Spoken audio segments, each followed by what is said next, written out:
Halo Mr. Besti, terima kasih telah klik video ini. Jumpa kembali bersama saya Friska Sensei dalam segmen KKS ya, kisah kasih di sekolah. Nah, kali ini judulnya cerita yang akan saya berikan adalah Jatuh Cinta Pada Sahabat Sendiri. Nah, untuk diketahui kisah ini adalah kisah nyata dari saya sendiri.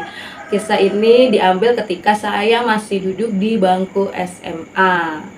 Seperti apa ceritanya? Ini dia, check it out. Jadi cerita ini berawal dari awal masuk sekolah ya. Waktu itu masa orientasi siswa atau MOS. Kalau sekarang disebut dengan MPLS, masa pengenalan lingkungan sekolah. Jadi ketika MOS itu saya beserta teman-teman lainnya mengikuti kegiatan seperti biasanya. Dan pada saat MOS berlangsung itu banyak pertanyaan yang disampaikan oleh pemateri pada kegiatan tersebut, dan saya termasuk salah seorang siswa yang aktif bertanya kepada guru, kepada kakak-kakak OSIS mengenai materi yang disampaikan. Pada akhir kegiatan itu ada seseorang nih laki-laki yang saya rasa sok dekat lah pada saat itu. Jadi dia tuh sok akrab gitu. Jadi dia datang kemudian, "Hey, nama kamu siapa?" Berkenalan seperti itu ya. Saya cuman bisa ngelihat, ih, risih ya, dengan tatapan risih. Karena apa? Karena dari awal itu saya merasa orang itu aneh ya. Kok so akrab banget sih? Jadi di situ saya hanya melihat dan saya menjawab juga sih, tapi ya cuman sekedarnya aja. Karena saya merasa ini orang apaan sih gitu. So akrab banget, dan looknya secara fisik sih dia tuh orangnya biasa aja. Jadi dia tidak menarik lah, kurang menarik bagi saya pada saat itu.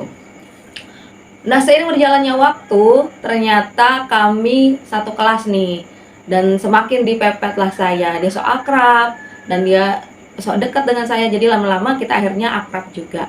Ternyata kenapa dia dari pertama awal masuk SMA itu sudah mencoba mendekati saya, karena menurut dia katanya saya ini mirip dengan mantannya waktu di SMP. Dari muka, cara berjalan, cara ngomong, katanya semuanya mirip dengan mantannya. Nah, sebut saja namanya dia ini adalah si Darren gitu ya. Jadi si Darren ini menjadi so akrab dan akhirnya pada menjadi akrab beneran sama saya. Seiring waktu berjalan, kita ini sering kemana-mana berdua ya. Selain sama teman-teman saya, dia nih menjadi salah satu sahabat yang di sekolah sering sekali bersama-sama kemana-mana berdua. Contohnya kalau memanggil guru, jadi dia waktu itu dipercaya sebagai ketua kelas. Jadi kalau waktu memanggil guru, dia nggak pasti ngajakin saya nih. Saya, untuk diketahui, nama lengkap saya Dewi Toman Friska Nadea. Jadi waktu SMA saya sering dipanggil Toman itu. Tom, ayo temenin yuk manggil guru. Jadi saya ya aja ya udahlah gitu kan, daripada di kelas gabut, ya udah ikut manggil guru. Itu guru tersebut mengisi pelajaran di kelas. Selain itu ke perpustakaan ya. Jadi saya itu suka sekali membaca buku, dan dia juga ternyata orang yang suka membaca buku. Dan kami sama-sama punya hobi ke perpustakaan ya. Banyak buku-buku cerita yang menarik yang kami baca, dan akhirnya kami saling berbagi cerita tentang apa yang sudah kami baca. Dan dia itu punya bakat storytelling yang bagus ya. Jadi dia sering menceritakan cerita-cerita yang dia baca seperti itu. Kemudian ada cerita-cerita lain juga yang selalu menarik. Jadi orangnya itu termasuk yang cerewet dan saya yang agak pendiam gitu, seperti itu. Jadi tapi walaupun dia sebagai sahabat, saya merasa dia juga sebagai saingan. Karena pada saat saya duduk di bangku SMA, prioritas saya adalah belajar. Dan saya beranggapan walaupun semua banyak sahabat selain dia juga ya, itu semua bukan cuma sahabat tapi juga sebagai saingan. Jadi saya sangat mempunyai jiwa yang sangat kompetitif dalam belajar. Karena pada saat itu prioritas saya adalah belajar, dan saya berusaha sebisa mungkin untuk selalu mendapatkan juara umum ya. Jadi untuk informasi, untuk kelas 10 di sekolah saya dulu itu ada 7 kelas, 10-1 sampai dengan 10-7, dan kami pada saat itu untuk masuk ke SMA tersebut itu melalui serangkaian tes, dan dipisahlah anak-anak dari 10-1 sampai 10-7 itu berdasarkan urutan nomor ya, urutan nomor yang diterima, urutan hasil tes ya. Jadi anak ini, si Darren ini lumayan pinter lah ya. Jadi kami masuk ke 10-1 seperti itu. Jadi ya gitulah, setahu saya pembagian kelasnya berdasarkan hasil tes seperti itu ya, 10-1 sampai dengan 10-7. Nah, waktu itu terus berjalanlah waktu, dan saya bukan orang yang peka ya seperti itu. Saya nggak tahu nih apakah sahabat saya ini suka apa saya apa enggak. Sehingga suatu hari sahabat saya ini bilang, si Darren ini, Tom, kita kan udah lama nih jalan kemana-mana bareng ya, jalan bareng, kemudian ke ruang guru bareng, ke perpustakaan bareng. Gimana nih kalau kita pacaran aja? Nah, saya sempat terdiam di momen ini kan. Pacaran? Nah, masih loading nih ceritanya, loading. Karena apa? Saya nggak pernah terpikir kalau misalkan si Darren ini akan menyatakan perasaan itu. Tapi yang lucunya, di melihat saya terdiam gitu, dia menambahkan, tapi ica-icaan. Jadi ica-icaan itu pura-pura gelan, jadi kayak pura-pura pacaran seperti itu. Saya masih loading itu kan, bingung mencoba mencerna apa sih sebenarnya maksudnya si Darren ini. Kemudian ya udahlah ya, iyain aja kali ya, orang cuma pura-pura gitu ya. Dan si Darren ini tahu banget kalau saya itu orang mempunyai orang tua yang strict parent. Jadi dari awal memasuk SMA pun orang tua sudah memperingatkan jangan macam-macam, jangan pacaran dulu seperti itu. Jadi itulah mungkin yang membuat si Darren menjadi mengatakan hal tersebut. Nah kan karena itu kali pertama ada orang yang menyatakan perasaan kepada saya jadi bingung nih. Dan kepikiran di rumah, oh jadi kita pacaran. Saya kepikiran aja gitu kan. Setelah ini apa nih yang berbeda nih dari hari biasanya? Saya kepikiran gitu kan. Apakah besoknya nanti apa mungkin ada kayak panggilan spesial atau apa gitu kan ya. Kepikiran sendiri lah seperti itu.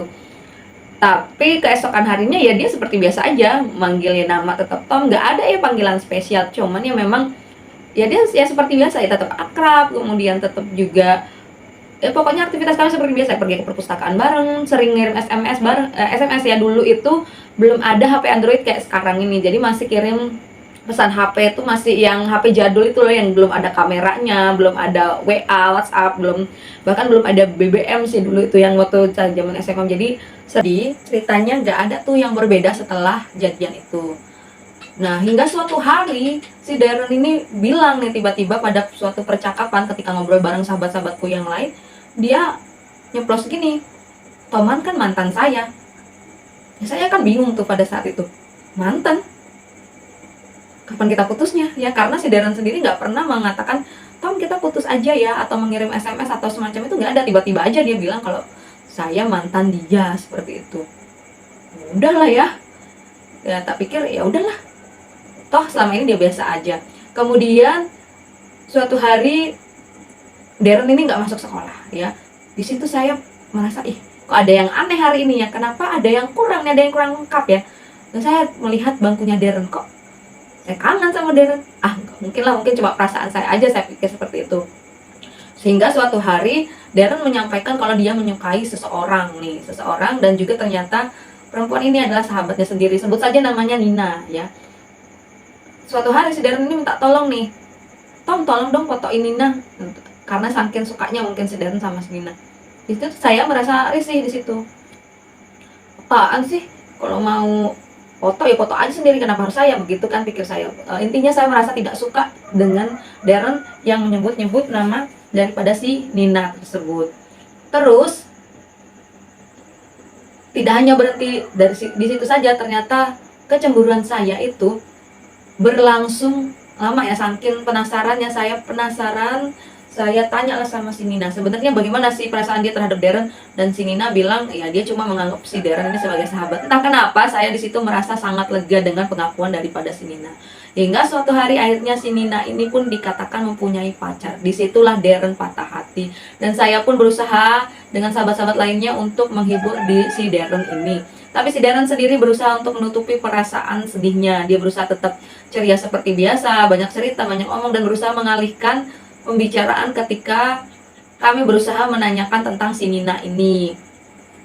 Hingga suatu hari, kayaknya kalau nggak salah kelas 11 apa masuk kelas 12 lah itu ya, si Darren ini mulailah akrab dengan seorang perempuan yang saya sebut saja namanya Nuri ya. Nah jadi si Darren ini mulai akrab dengan si Nuri ini pertama karena mereka sama-sama satu suku, yaitu suku Lampung. Jadi mereka menggunakan bahasa Lampung pada saat bercakap-cakap, dan saya yang sebagai orang Batak, saya nggak tahu apa yang mereka bicarakan. Jadi intinya semakin hari Darren ini semakin akrab dengan si Nuri.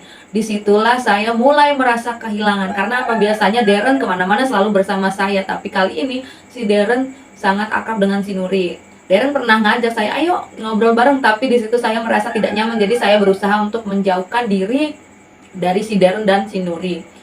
Hingga pada akhirnya kami pun lulus dari SMA tersebut ya. Setelah itu si Darren masih terus memberikan kabar sih, masih suka SMS, masih suka telepon. Kurang lebih di tahun-tahun awal saya menjalani kuliah di Universitas Lampung, program studi pendidikan kimia. Tapi saya tidak tahu nih Darren ini ada di mana. Hingga suatu hari Darren ini pun benar-benar menghilang dari kehidupan saya, lost kontak ya. Lost kontak. Jadi suatu hari saya tiba-tiba saja merasa penasaran sekali kemana si Darren ini pergi ya. Hingga pada saat pulang kuliah ya, dimana pada saat itu pulang kampung liburan panjang, dan kebetulan saya melewati tempatnya Darren, saya mencari nih di mana si Darren ini tinggal, dan saya menemukan alamatnya. Di situ pada saat itu adanya ibunya. Saya mencoba meminta nomor HP daripada si Darren, tapi si ibu mengatakan bahwa HP-nya dibawa suaminya, sehingga pada saat itu si ibunya menyarankan untuk saya meninggalkan nomor HP, nanti disampaikan kepada Darren. Tapi ternyata saya tunggu lama sekali, hingga bertahun-tahun si Darren tidak juga menghubungi saya. Hingga pada suatu hari, pada saat itu saya lupa, sepertinya saya sudah menikah, sepertinya ya sudah menikah ya. Si Darren ini mulai menghubungi saya kembali melalui DM Instagram ya. Di situ dia tidak menggunakan nama aslinya, namun saya merasa sangat senang mengetahui keadaannya si Darren. Dia pada saat itu sudah menikah, sudah punya anak satu, dan terlihat sangat bahagia dari postingan-postingan Instagramnya ya. Setelah menghubungi saya kembali, dia berusaha untuk bernostalgia ya, mencoba mengingatkan saya lewat video-video lagu Seriosa, karena pada saat itu si Darren ini suka banget nyanyi lagu Seriosa, sehingga mengingatkan momen-momen waktu kami SMA. Dia juga mencoba video call saya waktu itu. Cuman pada saat itu saya yang sudah menikah ya, mencoba menjaga perasaan suami saya dan juga menjaga perasaan istri daripada si Darren. Jadi saya mengabaikan video call dari si Darren, walaupun sebenarnya penasaran banget sih keadaan dia dan ingin ngobrol. Cuman ya sudahlah, saya anggap sebatas berteman saja, dan kisah yang sudah berlalu biarlah berlalu, menjadi pengalaman dan pelajaran berharga seperti itu ya. Jadi kalau misalkan kamu punya momen ya, jadi dengan sahabatmu, kalau memang ada perasaan ya silahkan nyatakan, jangan sampai terlambat seperti saya ya. Ya walaupun sebenarnya kalaupun diteruskan sangat tidak mungkin, karena kami juga berbeda agama ya. Mungkin itu yang menjadi pertimbangan daripada si Darren tidak menyatakan perasaannya, tapi ya nggak tahu ya sebenarnya dia suka atau enggak. Saya nggak pernah menanyakan ya sampai saat ini, walaupun masih penasaran sebenarnya dia tuh pernah menyukai saya atau tidak ya. Karena saya sangat-sangat tidak peka seperti itu. Oke, itu tadi cerita kisah cinta saya pada saat di bangku SMA. Mungkin teman-teman ada yang ingin mengirimkan cerita di sekolah ya, apapun, mau cerita horor, mau curhat, mau cerita mistis, mau cerita kriminal ya kan, silakan berbagi cerita ke email friska@gmail.com. Saya tunggu kedatangan ceritamu ya Besto Besti. Oke, terima kasih sudah menonton video ini.